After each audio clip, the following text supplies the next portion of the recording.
علاوہ 10 بڑے بڑے ایشوز ایسے ہیں جو اکثر نان مسلمز بھی مسلمانوں سے سوال پوچھتے ہیں، بلکہ مسلمان بھی اپنے علماء سے پوچھ رہے ہوتے ہیں کہ اس کا شرعی حکم بیان کریں. وہ جو 10 بڑے بڑے ایشوز ہیں. ایشو نمبر 1، کیا غیر مسلم کے ساتھ کھانا پینا جائز ہے؟ بالکل، کسی بھی نان مسلم کے ساتھ کھانا پینا جائز ہے، بشرطے کہ وہ حلال کھانا ہو، حرام کھانا نہ ہو. اور جب میں نان مسلم بول رہا ہوں تو اس میں صرف اہل کتاب شامل نہیں ہے، جیوز اور کرسچنز، بلکہ اس میں ہندو بھی شامل ہیں، مجوسی بھی شامل ہیں، سکھ بھی شامل ہیں، بودھسٹ بھی شامل ہیں، ایتھیسٹ بھی شامل ہیں، قادیانی بھی شامل ہیں. سب کے سب نان مسلم کے ساتھ آپ کھانا پینا کر سکتے ہیں، اس کی اسلام میں کوئی ممانعت نہیں ہے، اور اس کے اوپر اجماع ہے، اتفاق ہے. ایشو نمبر 2 وہ ہے لین دین کا معاملہ. کیا آپ نان مسلم کے ساتھ لین دین کر سکتے ہیں؟ تو بالکل کر سکتے ہیں. نان مسلم خواہ وہ جیوز ہوں، کرسچنز ہوں، ہندو ہوں، قادیانی ہوں، کوئی بھی ہوں، ان کے ساتھ آپ لین دین کر سکتے ہیں. نبی علیہ السلام نے لین دین کا معاملہ کیا ہے. ایشو نمبر 3 وہ ہے نکاح کا معاملہ، شادی کرنے کا معاملہ. تو وہ بھی سورۃ المائدہ میں اللہ تعالیٰ نے ایکسیپشن دے دی ایک، کہ جو اہل کتاب کی عورتیں ہیں نا وہ مسلمان مردوں کے لیے حلال ہیں. مسلمانوں کی کوئی عورت اہل کتاب مرد کے ساتھ شادی نہیں کر سکتی، لیکن اہل کتاب کوئی عورت یعنی جیوز اور کرسچنز میں سے وہ کسی مسلمان مرد کے ساتھ شادی کر سکتی ہے. اور یہاں شادی سے مراد وہ نہیں ہے جو آپ لوگ دوسرے ملکوں میں جانے کے لیے کاغذی شادی کرتے ہو، وہ بالکل حرام ہے. شادی اسلام میں خاندانی سسٹم کو چلانے کے لیے ہوتی ہے، یہ ذہن میں رکھیے گا، یہ کاغذی کارروائیوں کے لیے نہیں ہوتی. البتہ ادر دین جو یہود و نصارہ ہیں، نہ تو ان کی عورتیں مسلمانوں کے لیے حلال ہیں، نہ مسلمان عورتیں ان کے مردوں کے لیے حلال ہیں. یہ صرف حکم عورتوں کا ہے، اور وہ بھی اہل کتاب کی عورتیں مسلمان مردوں کے لیے جائز ہے. لہٰذا کسی ہندو عورت کا مسلمان مرد کے ساتھ یا مسلمان عورت کا ہندو مرد کے ساتھ شادی والا نکاح والا معاملہ نہیں ہو سکتا. یہ بالکل کلیئر کٹ سمجھ لیں آپ. اس میں ایک تفرد ہے ابن عمر کا جو بعض اہل حدیث بھی پیش کرتے ہیں، اس کی وجہ سے وہ کہتے ہیں کہ بریلوی اور اہل حدیث کی شادی نہیں ہوتی ہے.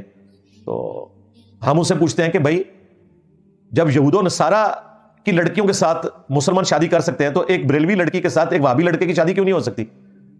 تو وہ کہتے ہیں اس لیے کہ وہ مشرک ہیں. ہم کہتے ہیں وہ یہود و نصارہ بھی مشرک ہیں، تو وہ کہتے ہیں یہود و نصارہ کے ساتھ بھی نہیں ہو سکتی.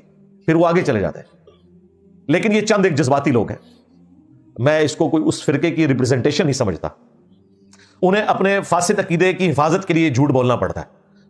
ایشو نمبر 4 وہ کہتے ہیں کہ جی کیا ہم اپنے آفیسز میں دوستیاں ہوتی ہیں، اور بعض اوقات کوئی فیکٹری آنرز کہتے ہیں کہ جی مسلمان جو ہیں وہ تو 2-2 گھنٹے کی نمازیں پڑھتے رہتے ہیں، ہم نے نان مسلم اپنے امپلائی رکھنے ہیں تاکہ کم از کم یہ امتحان سے تو نہ ہم گزریں. واقعی ویسے تو انہوں نے گھر آ کے نماز نہیں پڑھنی ہوتی، زور کی نماز 2 گھنٹے کی پڑھتے ہیں ڈیوٹی کے اوپر. یہ پرابلم تو ہے.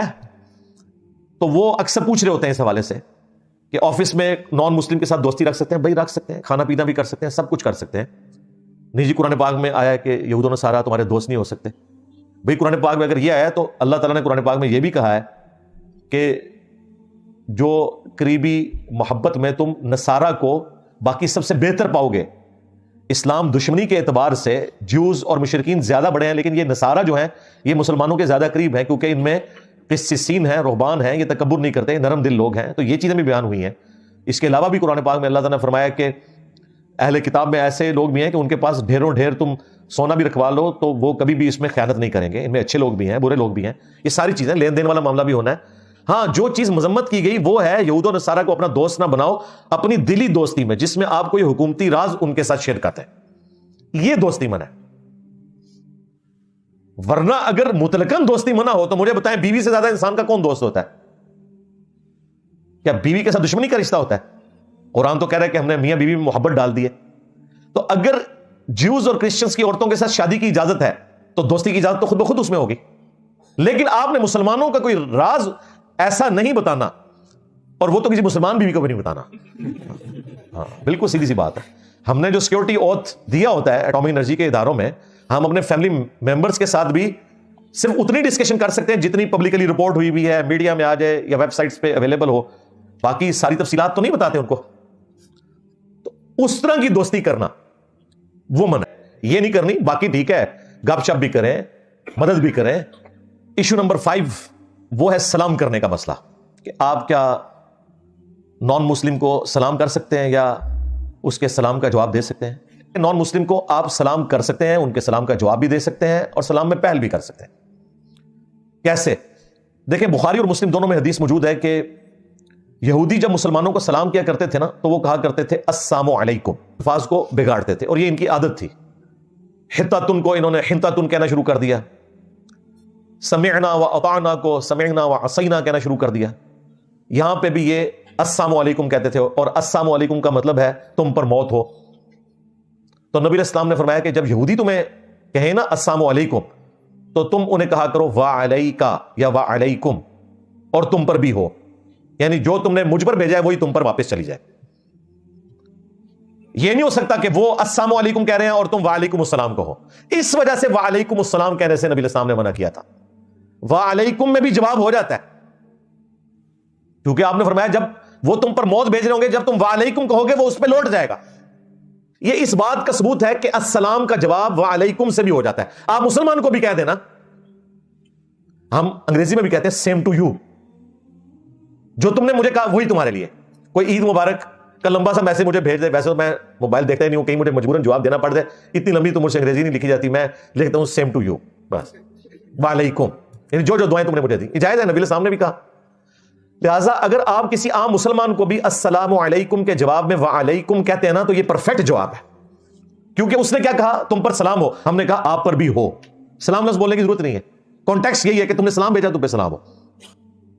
ویسے تو یہ اللہ بات ہے کہ یہاں پہ بریلوی دیوبندی اہل حدیث آپس میں ایک دوسرے کے سلام کے قائل نہیں ہیں, لہٰذا یہ سلام والا معاملہ بھی کلیئر ہو گیا. ایشو نمبر 6, کسی نان مسلم کو کیا ہم قرآن حکیم پڑھنے کے لیے دے سکتے ہیں؟ جی بالکل دے سکتے ہیں. قرآن پاک تو بریلویوں کے نزدیک تو نازل ہی کافروں کے لیے ہوا ہے. ہاں, آپ کوئی آیت پیش کریں کہتے ہیں کافروں نے بارے چاہے, کافروں نے بارے چاہے, تو بریلوی تو مانتے ہیں کہ کافروں کو ہی دینا چاہیے, وہ کہتے ہیں ہمارے لیے تو نازل ہی نہیں ہوا. تو یہ میں نے الزامی جواب کے طور پہ بات کی ہے, پکی کے طور پہ. تو نان مسلم کو آپ نے قرآن ہی تو دینا ہے.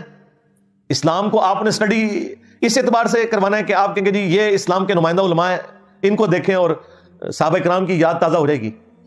ٹھیک ہے, تو ان کو دیکھنے سے صحابہ کرام کی یاد تازہ نہیں ہوتی, صحابہ کے مخالفین کی یادیں تازہ ہوتی ہیں. تو قرآن ہی پڑھنے کے لیے دیں گے. قرآن نازل ہوا مشرکین عرب کے اوپر اور انہوں نے قرآن سن کے اسلام قبول کیا. کتنے صحابہ کرام قرآن کی وجہ سے مسلمان ہوئے ہیں. نبی الاسلام کی دعوت کا انسٹرومنٹ یہی ہے, وَأُوحِيَ إِلَيَّ هَذَا الْقُرْآنُ لِأُنذِرَكُم بِهِ وَمَن بَلَغَ. اے نبی تم فرماؤ قرآن مجھے اس لیے وحی کیا گیا تاکہ اس قرآن کے ذریعے میں تمہیں بھی ڈر سنا دوں اور جس تک یہ دعوت پہنچ جائے اس قرآن کے ذریعے دعوت کرے. اچھا, جب ہم یہ بات کرتے ہیں تو کہتے ہیں چلیں آپ احتیاط کریں, ترجمہ دیتے ہیں, عربی والا قرآن نہ دیں. ان کے نزدیک جو ترجمہ ہے وہ قرآن ہی کوئی نہیں ہے. ہمارے نزدیک تو جو ترجمہ ہے قرآن کا وہ بھی قرآن کی طرح اس کا بھی احترام ہے, بلکہ جو نان عرب لوگ ہیں ان کے لیے تو ترجمے میں ان کی ہدایت بھی چھپی ہوئی ہے. عربی والے سے تو صرف ثواب ملنا ہے, اور وہ بھی اس صورت میں اگر آپ نے اس کے اوپر عمل کیا. اگر قرآن پڑھ کے اپنے اوپر لعنتیں بھیجتے رہے, جا رہے قرآن میں تو ہے لعنت اللہ علی الکاذبین, جھوٹوں پر اللہ کی لعنت, تو اپنے اوپر لعنت بھیج دی. لعنت اللہ علی الظالمین, ظالموں پر اللہ کی لعنت, اور شرک سے بڑا کوئی ظلم نہیں, اپنے اوپر خود لعنت بھیج دی. تو ترجمے والا قرآن اگر آپ کسی نان مسلم کو دیتے ہیں تو ظاہر ہے عربی بھی اس میں لکھی ہوئی ہوگی, اور وہ لکھی ہونی چاہیے. صرف ترجمے والا قرآن چھاپنا بھی نہیں چاہیے, کیونکہ وہ قرآن نہیں ہے, قرآن کا ترجمہ ہے. بہرحال اوریجنل ٹیکسٹ اوپر ہونا چاہیے. پھر اس سے یہ پوچھیں کہ اس وقت بھی 1.5 کروڑ کرسچنز ایسے ہیں نان مسلمز جن کی زبان ہی عربی ہے اور وہ نان مسلم ہے, ان کو قرآن کا ترجمہ کس زبان میں دیں گے؟ عربی میں کر کے دیں گے ترجمہ. عربی میں اگر آپ نے قرآن کا ترجمہ کیا تو آپ سے بڑا تو کوئی گستاخ ہی نہیں ہے. یعنی آپ قرآن کا ترجمہ عربی میں کرنے کا مطلب یہ کہ آپ لوگوں کو بتانا چاہتے ہیں کہ اللہ تعالیٰ اپنی بات اچھے طریقے سے نہیں پہنچا سکا, میں اس کو بہترین طریقے میں آپ کو سمجھاتا ہوں. وَلِعِیاذُ بِاللَّهِ تعالیٰ, یہی مطلب ہے نا, اور کیا ہے.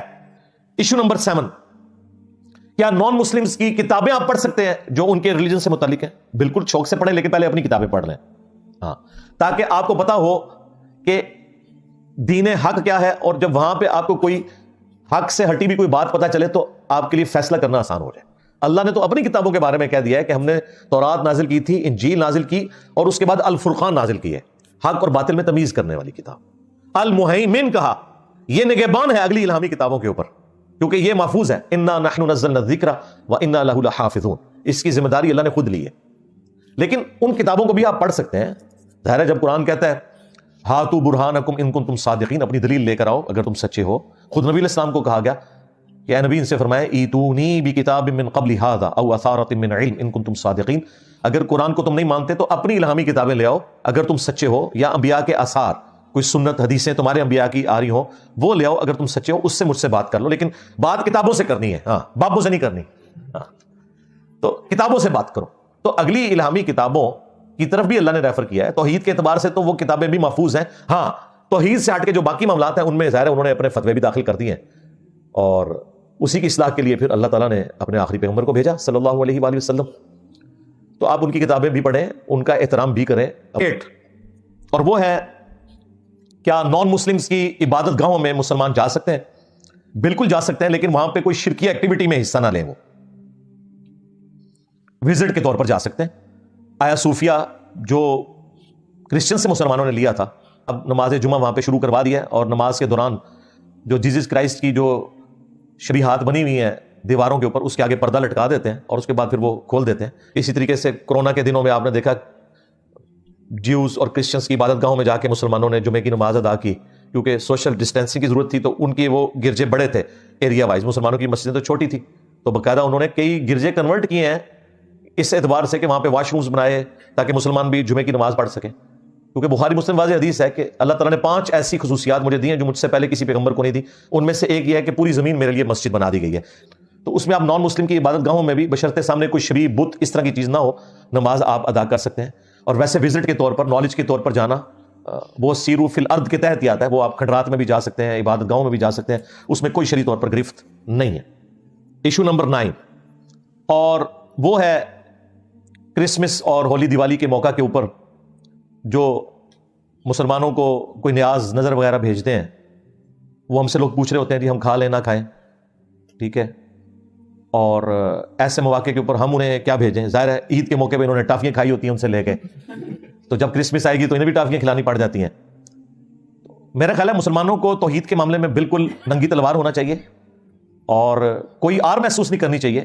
آر آپ تب محسوس کریں جب یہ توحید کا عقیدہ ہمارے ہاں ہی صرف پایا جاتا ہو، پھر میں آپ کی کوئی بات ماننے کے لیے تیار ہوں کہ آپ کو شرم آتی ہے بات بتاتے ہوئے کہ جی ہم تو اس معاملے میں سینسٹیو ہے، آپ کے نزدیک جائز ہوگا۔ بھئی جب دنیا کے تمام مذاہب، خواہ وہ اہل کتاب ہوں یا نان اہل کتاب ہوں، ایک خدا کے ماننے والے ہیں اور اس کے ساتھ شرک کرنے کو ان کی کتابیں حرام سمجھتی ہیں، اور جتنے بھی رسومات ہیں عبادت کی وہ اللہ کے ساتھ خاص ہیں، تو اس میں صرف جھکنا سجدہ کرنا نہیں آتا، نظر و نیاز بھی آتا ہے۔ تو مسلمانوں کو کوئی شرم محسوس نہیں کرنی چاہیے، انہیں کہیں کہ جیزس کرائسٹ کو ہم بھی مانتے ہیں، وجیہا فی الدنیا والآخرہ ومن المقربین ہے، اور اولو العزم 5 پیغمبروں میں سے وہ ایک ہے، لیکن وہ اللہ کے بیٹے نہیں ہے۔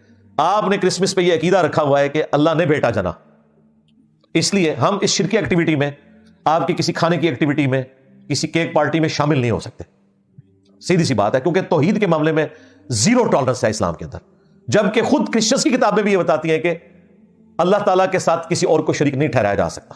لہٰذا اس طرح کے جتنے مواقع ہیں ان کو کلیئر کٹ بتائیں کہ ہم آپ کی کسی مذہبی ایکٹیویٹی میں حصہ نہیں لیں گے، کیونکہ یہ شرک کے اوپر مبنی ہے۔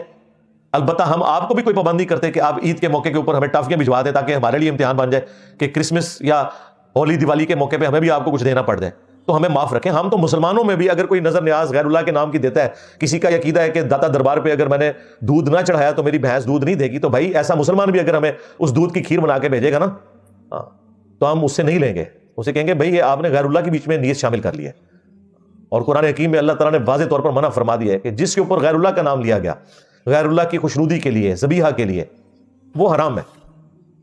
ہاں ایصال ثواب ہو وہ ایک الگ چیز ہے، لیکن یہ ایصال ثواب نہیں نہ رہنے دیتے ہیں، یہ کہتے ہیں غوث پاک کی 11ویں کریں گے پھر غوث پاک ہماری مدد کریں گے۔